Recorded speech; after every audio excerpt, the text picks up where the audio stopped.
Real Madrid comeback করে, প্রথমে গোল হজম করে, সেখান থেকে আবার কামব্যাক করে।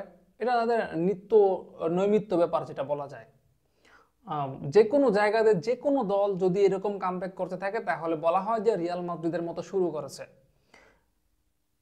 আর এখন সেই কাজটা যেন বার্সেলোনা শুরু করলো। এবারের মৌসুমে বার্সেলোনা ইতিমধ্যে লা লিগাতে 3টা ম্যাচ খেলেছে, সেই 3টা ম্যাচের মধ্যেই রিয়াল মাদ্রিদ টাইপের অবস্থা।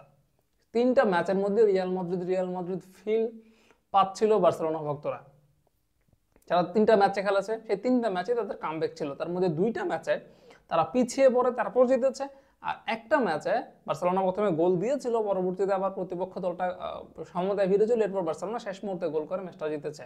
3টা ম্যাচে কিন্তু তাদের আসলে দারুণ পরীক্ষা নিয়েছে প্রতিপক্ষ দলগুলো, এবং 3টা ম্যাচে তাদের খেলার মধ্যে একটা রিয়াল মাদ্রিদ ফিল এসেছে কামব্যাকের। প্রথম ম্যাচটা ছিল ভ্যালেন্সিয়ার বিপক্ষে, সেই ম্যাচে তারা 2-1 গোলে জিতেছে। এই ম্যাচে ভ্যালেন্সিয়া প্রথমে গোল করেছিল, পরবর্তীতে বার্সেলোনা 2টা গোল করে। এর পরের ম্যাচটা হচ্ছে অ্যাটলেটিকো বিলবাওর বিপক্ষে।